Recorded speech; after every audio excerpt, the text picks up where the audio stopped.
Assalamualaikum warahmatullahi wabarakatuh. Nama saya Rati Fatarani dari Fakultas Kesehatan Masyarakat Universitas Islam Negeri Sumatera Utara. Kali ini saya akan membahas tentang imunisasi. Latar belakang imunisasi. Menurut WHO pada tahun 2017, diperkirakan 19,9 juta bayi di seluruh dunia tidak tercapai dengan layanan imunisasi rutin seperti 3 dosis vaksin DTP. Sekitar 60% dari anak-anak ini tinggal di 10 negara termasuk Indonesia. Pemantauan data di tingkat daerah sangat penting untuk membantu negara memprioritaskan dan menyesuaikan strategi vaksinasi dan rencana operasional untuk mengatasi kesenjangan imunisasi dan menjangkau setiap orang dengan vaksin yang menyelamatkan jiwa. Saat ini, diperkirakan 1,7 juta kematian pada anak atau sekitar 5% pada anak balita terjadi karena belum mendapatkan imunisasi. Indonesia masuk ke dalam negara yang masih belum melakukan imunisasi secara terpadu. Selanjutnya, kita akan membahas apa itu imunisasi. Imunisasi adalah suatu proses untuk meningkatkan sistem kekebalan tubuh dengan cara memasukkan vaksin, yakni virus atau bakteri yang sudah dilemahkan, dibunuh, atau bagian-bagian dari bakteri atau virus tersebut telah dimodifikasi. Mekanisme kerja imunisasi dalam tubuh adalah dengan cara vaksin dimasukkan ke dalam tubuh melalui suntikan atau diminum secara oral. Setelah vaksin masuk ke dalam tubuh, sistem pertahanan tubuh akan bereaksi membentuk antibodi. Reaksi ini sama seperti jika tubuh kemasukan virus atau bakteri yang sesungguhnya. Antibodi selanjutnya akan membentuk imunitas terhadap jenis virus atau bakteri tersebut. Manfaat imunisasi adalah 1. Bayi atau anak menjadi tahan atau kebal terhadap penyakit TBC, pertusis atau batuk rejan, tetanus, polio, campak, dan hepatitis B, sehingga mereka akan tumbuh dan berkembang menjadi manusia sehat. 2. Anak sekolah memperoleh perlindungan jangka panjang terhadap penyakit difteri dan tetanus melalui imunisasi difteri tetanus toksoid atau DT dan tetanus toksoid atau TT. Macam-macam imunisasi. 1. BCG. Imunisasi BCG adalah imunisasi yang diberikan guna membentuk ketahanan tubuh terhadap penyakit tuberkulosis. Penyakit ini tidak mencegah infeksi tuberkulosis, melainkan mengurangi risiko serangan virus. Imunisasi ini dilakukan 1 kali pada usia 0-6 bulan. 2. Hepatitis B. Imunisasi ini termasuk imunisasi yang wajib diberikan pada anak untuk mencegah masuknya VHB.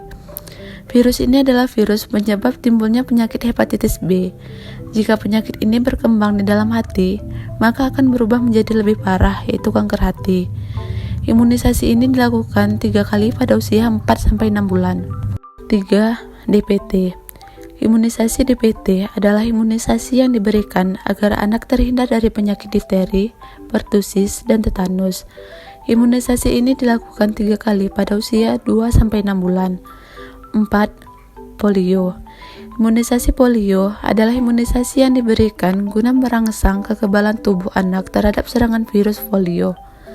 Polio adalah virus yang dapat menyebabkan kelumpuhan dan sesak napas pada si penderitanya. Imunisasi ini dilakukan 6 kali pada usia 0-5 tahun. 5. Campak. Imunisasi campak adalah imunisasi yang dilakukan guna mencegah timbulnya penyakit yang disebabkan oleh virus morbilli. Imunisasi ini dilakukan 2 kali pada usia 9 bulan sampai 6 tahun. 6. HIV. HIV adalah imunisasi yang diberikan guna mencegah penyakit HIV. Dengan memberikan imunisasi ini, akan mencegah risiko serangan virus atau bakteri lain. Imunisasi ini diberikan 3 kali pada usia 2-5 bulan. 7. PCV. 7. PCV. Imunisasi ini diberikan pada bayi yang terindikasi dengan infeksi pada saluran napas bagian atas, merupakan perokok pasif, tidak memperoleh ASI, dan bayi yang bermukim di negara yang memiliki 4 musim. 8. Rotavirus. Imunisasi rotavirus adalah imunisasi dengan menggunakan vaksin yang dapat mencegah timbulnya penyakit rotavirus yang dapat menyebabkan kematian pada anak. Influenza. 9. Influenza. Imunisasi influenza adalah imunisasi yang diberikan guna mencegah timbulnya flu pada anak. Vaksinasi pada imunisasi ini disarankan untuk anak yang memiliki penyakit asma, ginjal, dan diabetes. 10. Varicella. Imunisasi varicella adalah imunisasi yang diberikan pada anak guna mencegah timbulnya virus varicella zoster atau yang biasa kita sebut cacar air. 11. Tifoid. Imunisasi tifoid adalah imunisasi yang diberikan pada anak guna mencegah terjadinya tifus pada anak. Imunisasi ini disarankan untuk anak usia 2 tahun dan diberikan 3 tahun sekali. 12. Hepatitis A. Imunisasi hepatitis A adalah imunisasi yang dapat diberikan pada anak usia 2 tahun. Imunisasi ini diberikan kepada anak berupa vaksinasi yang dapat mencegah timbulnya virus peradangan pada hati. 13. HPV. Imunisasi HPV adalah imunisasi yang dapat diberikan pada anak usia remaja. Imunisasi ini berguna untuk mencegah kanker serviks pada wanita sejak dini. 14. MMR. Imunisasi MMR adalah imunisasi yang dilakukan untuk otak. Imunisasi ini sebenarnya tidak banyak disarankan oleh dokter karena terjadi banyak kasus timbul gejala autisme setelah anak mendapatkan imunisasi ini. Anak harus mendapatkan imunisasi karena imunisasi memberikan kekebalan tubuh secara buatan dengan pembentukan antibodi sehingga melindungi anak dan mengurangi keparahan penyakit.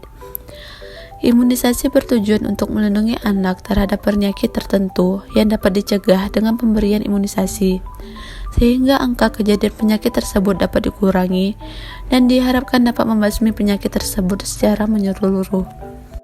Kapan imunisasi diberikan? Pada umumnya, imunisasi dasar dipenuhi saat anak berusia 1-4 tahun. Di masa ini juga biasanya dilakukan imunisasi ulangan untuk memperpanjang masa kekebalan imunisasi dasar. Beberapa imunisasi juga diulangi lagi pada usia 5-12 tahun, sedangkan usia 13-18 tahun biasanya dilakukan imunisasi tambahan. Tempat pelayanan imunisasi. 1. Puskesmas, meliputi pelayanan di posyandu, puskesmas, dan puskesmas pembantu. 2. Non-puskesmas, meliputi pelayanan di rumah sakit, rumah bersalin, dokter praktik, bidan praktik, balai kesehatan masyarakat, dan sekolah yang dilaksanakan pada bulan imunisasi anak sekolah atau BIAS, yaitu pada bulan Agustus. Cara kita mengetahui apakah anak sudah diimunisasi adalah dengan melihat dari kartu pencatatan hasil imunisasi, misalnya KMS balita, KMS anak sekolah, dan buku kesehatan pribadi. Untuk BCG terjadi jaringan parut pada lengan atas atau biasanya lengan kanan atas. Sekian penjelasan saya tentang imunisasi. Lebih dan kurang saya mohon maaf. Assalamualaikum warahmatullahi wabarakatuh.